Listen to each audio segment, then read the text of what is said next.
In this series of videos, we're going to be looking at the fate of pyruvic acid, which is the final product produced from the breakdown of a single glucose molecule in glycolysis. Now, eventually we want to have pyruvic acid join a chemical reaction called the Krebs cycle, which occurs in the primary organelle responsible for ATP production, which of course is the mitochondrion. So technically speaking, because there is only one mitochondrion in this graphic here, we can say that this is the singular form of the word, whereas the more commonly used mitochondria is actually the plural form of the word, which we would not use in this case because there's only one of them. Now, in order to understand what exactly happens to pyruvic acid in the mitochondrion, we need to do a little bit of an overview of the structure of the mitochondrion, the most distinctive feature of which is the fact that unlike basically every other organelle within eukaryotic cells, the mitochondrion actually has a double membrane system, because just like the chloroplasts, mitochondria used to be bacteria, and many bacteria actually have a double layered membrane where they have an inner membrane made of a phospholipid bilayer surrounded by the first layer of their cell wall and an outer membrane that effectively serves as the outer layer of their cell wall. So the fact that the mitochondrion retains its double membrane structure is one of the ways that we know that the mitochondrion used to be a bacterium.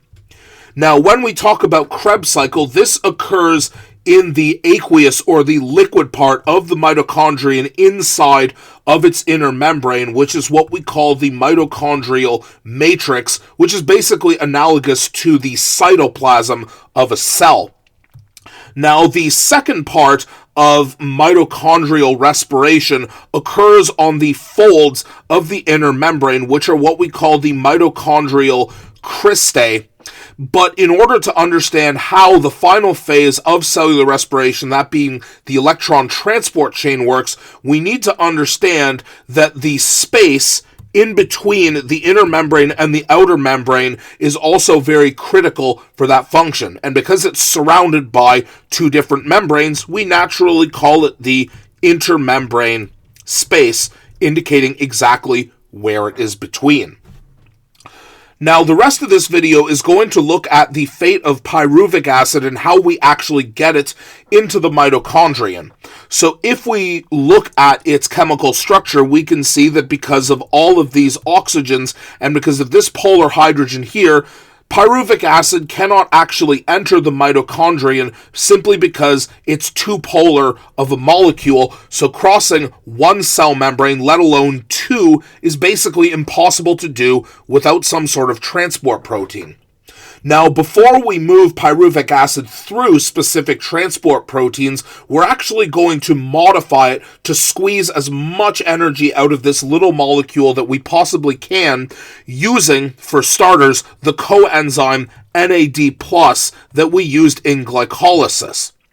Now, if you remember the reaction that involved NAD+ in glycolysis, we remember that it featured an enzyme that actually helps with the catalysis called a dehydrogenase enzyme, because this positive charge is simultaneously going to be taking the two electrons in the bond that anchor this hydrogen to pyruvic acid, but it's also going to be taking the hydrogen as well.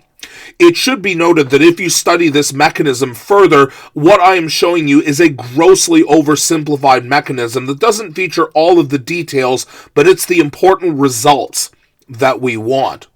So the point is, when this NAD+ molecule takes the H+ and two electrons from this bond from pyruvic acid, it forms our potential energy carrying molecule NADH, and this potential energy, we will see what it is used for as a result of the electron transport chain in the next series of videos. So naturally, NAD+ cannot do this reaction by itself. It needs the aid of this enzyme, which is naturally what we call pyruvate or pyruvic acid dehydrogenase, indicating what its target is and what the actual reaction is that it catalyzes.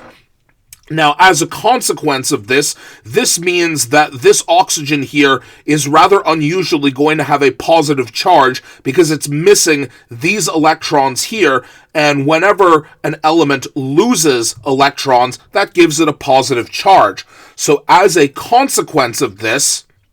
the electrons from this bond are actually going to go down and form a double bond like this. And if we actually draw the molecule that we make, two oxygens each double bonded to a carbon like this,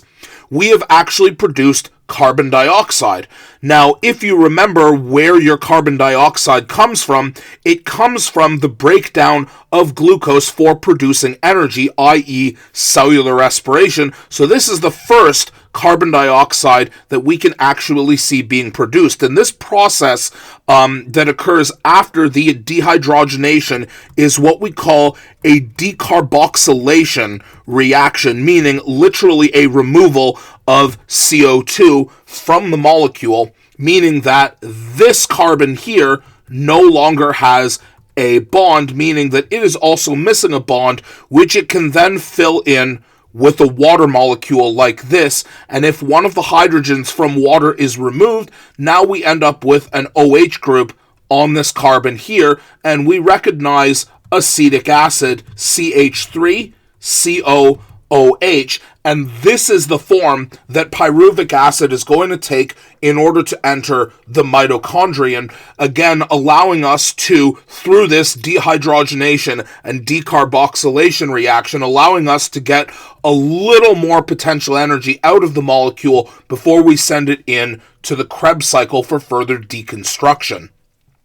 Now, in order to be able to get acetic acid into the mitochondrion, we actually need to join it with another important coenzyme that is used in Krebs cycle. So this monstrous compound that we see here is a coenzyme that we simply call coenzyme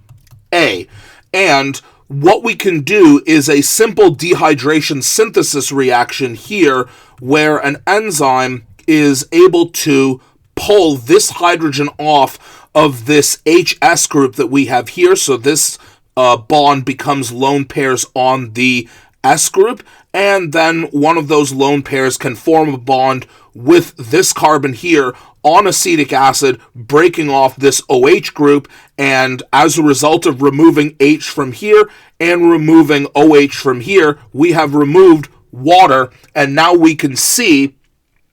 that our acetic acid is now attached to coenzyme A, effectively becoming acetyl-coenzyme A, which we can simply abbreviate as acetyl-CoA.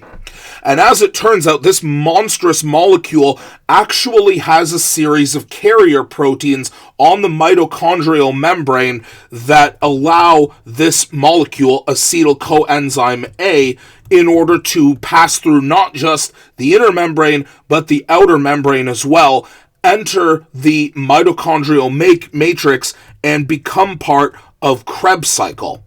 And in the next video, we're going to look at how acetyl-coenzyme A joins Krebs cycle and begins the process of further breaking down our acetic acid molecule in order to generate even more NADH, potential energy carriers that can make even more ATP later on.